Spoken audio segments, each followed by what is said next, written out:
మన father of nation Mahatma Gandhi అయినా కూడా ఇప్పటికీ కొందరు చెప్పుకోవడానికి అవమానంలాగా ఫీల్ అవుతారు. మన ఇండియాలో సిచ్యువేషన్ ఎలా అయింది అంటే ఫ్రీడమ్ కోసం ఫైట్ చేసిన లీడర్స్ కంటే ఆ లీడర్స్ ని చంపిన వారికి ఎక్కువ మర్యాద ఇస్తున్నారు. అందరికీ తెలిసిన ఫ్రీడమ్ ఫైటర్ మహాత్మా గాంధీ అయితే వాట్సాప్ యూనివర్సిటీ వాళ్ళకి తెలిసిన freedom fighter Nathuram Godse, the murderer of Mahatma Gandhi.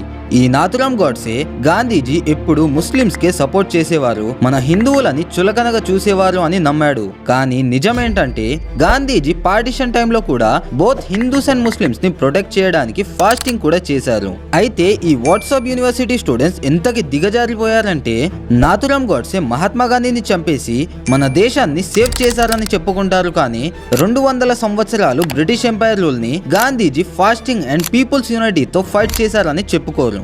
Mahatma Gandhi గారు మన ఇండియన్ ఫార్మర్స్ కోసం, టెక్స్టైల్ వర్కర్స్ కోసం, ఇంకా మన ఇండియన్ ఇండిపెండెన్స్ కోసం ఎన్నో మేజర్ మూమెంట్స్ లీడ్ చేశారు. మరి నాథురామ్ గోడ్సే మన ఇండియా కోసం ఎన్ని మూమెంట్స్ చేశారు? ఒక్కటంటే ఒక్క మూమెంట్ కూడా చేయలేదు, కనీసం పార్టిసిపేట్ కూడా చేయలేదు. మరి దేశం కోసం రియల్ ఫైట్ చేసిన మహాత్మా గాంధీ నిజమైన లీడరా, లేదా గాంధీ గారిని చంపిన నాథురామ్ గోడ్సే నిజమైన లీడరా? అయితే ఈ వీడియోలో మనం వాట్సాప్ యూనివర్సిటీ స్టూడెంట్స్ లాగా ఎమోషన్ అండ్ బ్లైండ్ డివోషన్ తో కాకుండా real facts, trial records, British documents and official court statements ఆధారంగా మాట్లాడుకుందాం. Without any late, let's dive in. Lok Sabha Godse అంశంపై దదరిల్లింది. మహాత్మా గాంధీని చంపిన నాథురామ్ గాడ్సేను దేశభక్తుడన్న నేతలకు బీజేపీ నోటీసులు ఇచ్చింది. విడగొట్టారంటూ గాంధీని అందరూ చూస్తుండగా కాల్చి చంపిన నాథురామ్ గాడ్సేకు గుడి కట్టాలని నిర్ణయించింది అఖిల భారతీయ హిందూ महासभा. गांधी का राजनीतिक दर्शन था रामराज्य, गांधी का अंतिम शब्द था हे राम, गांधी का रोज का भजन था रघुपति राघव राजा राम. नाथुराम गोडसे ने गांधी के शरीर की हत्या की.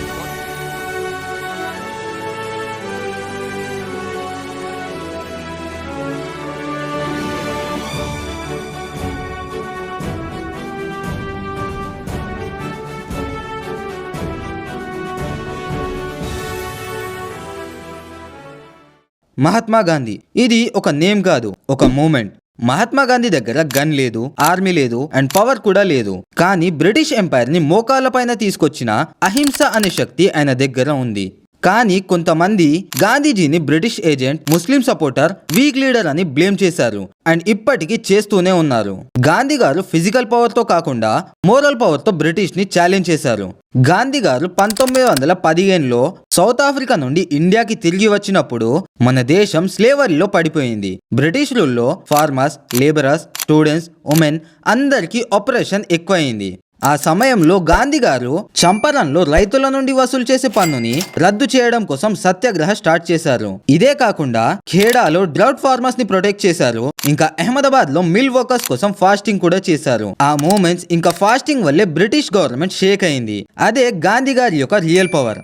ఇంకా 1930లో గాంధీ గారు డాండీ మార్చ్ స్టార్ట్ చేశారు. 240 మైల్స్ నడిచి ఒక పించ్ ఆఫ్ సాల్ట్ తో బ్రిటిష్ మోనోపాలీని బ్రేక్ చేశారు. ఆ మూమెంట్ తో New York Times, the Guardian, BBC headlines లో the man who fights an empire without a weapon అని గాంధీ గారి పేరు మోతమోగింది. గాంధీ గారి ఫస్ట్ గోల్ ఇండిపెండెన్స్ కాదు, unity. Hindu, Muslim, Sikh, Christian అందరినీ కలిపి సెక్యులర్ ఇండియా క్రియేట్ చేయడమే ఆయన డ్రీమ్. కానీ 1947లో ఇండిపెండెన్స్ వచ్చినప్పుడు గాంధీ గారు ఫేస్ చేసిన పెయిన్ఫుల్ ట్రూత్, పార్టిషన్. బ్రిటిష్ వాళ్ళు ఇండియాని వదిలిపోవడం ఖాయమయ్యాక వాళ్ళకి మిగిలిన last option divide and rule. Divide and rule ఎన్నో డికెట్స్ గా వాడిన బ్రిటిష్ ఎంపైర్ ఇండియన్ లీడర్స్ మధ్య రిలీజియస్ డిఫరెన్స్ ని క్రియేట్ చేసి పాకిస్తాన్ అండ్ ఇండియాని 2 దేశాలుగా విడదీసి 2 రీజియన్స్ గా డివైడ్ చేశారు. మన దేశంలో ఉన్న కొన్ని ముస్లిం అండ్ హిందూ సంఘాల వల్ల మానవత్వం లేకుండా పోయింది. హిందూ ముస్లిం ఒకరినొకరు కొట్టుకోవడం, చంపుకోవడం జరిగింది. అయినా కూడా గాంధీ గారు సైలెంట్ గా ఉండలేదు. 1947లో కల్కట్టాలో హిందూ ముస్లిం రియాట్స్ జరిగినప్పుడు కూడా ఫాస్టింగ్ చేశారు. అప్పుడు ఆయన చెప్పింది ఒకటే, religion of one who kills in god's name is not religion at all. అంటే దేవుని పేరుతో చంపేవాడి మతం అసలు మతం కాదని చెప్పారు. దాంతో వేల మంది ప్రజలు ఆయుధాలని వదిలి కమ్యూనల్ రియాట్స్ ఆపేశారు.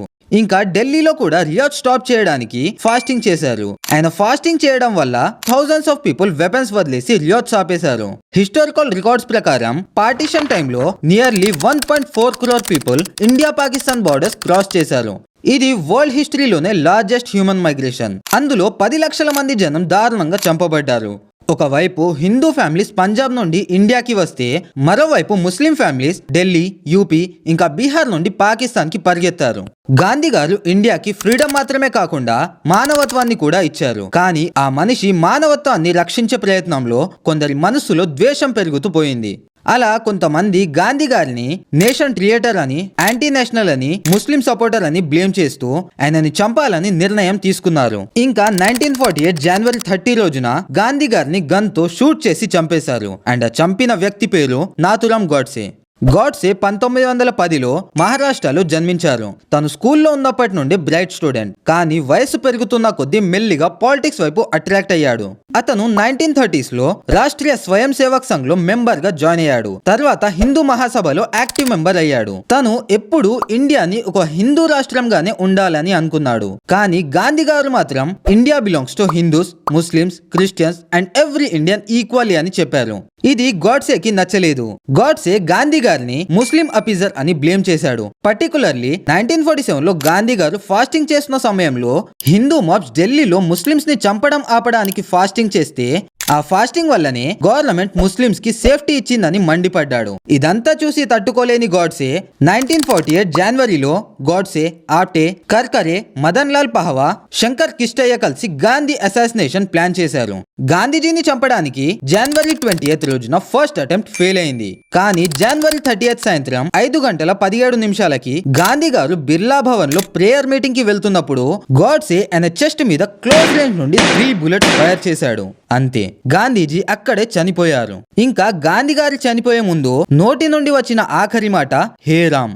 గాంధీ హత్య తర్వాత ఇండియా అంతా షాక్ అయిపోయింది. లక్షల మంది రోడ్ల మీద ఏడుస్తూ ఫాస్టింగ్ చేస్తూ ప్రొటెస్ట్ చేశారు. దేశం మొత్తం సైలెంట్ అయిపోయింది. ఈవెన్ బ్రిటిష్ పార్లమెంట్ లో కూడా 2 minutes సైలెన్స్ డిక్లేర్ చేశారు. నాథురామ్ గోడ్సేని పోలీస్ అరెస్ట్ చేసి రెడ్ ఫోర్ట్ ట్రయల్ అనే ఒక లాంగ్ లీగల్ ప్రాసెస్ స్టార్ట్ చేశారు.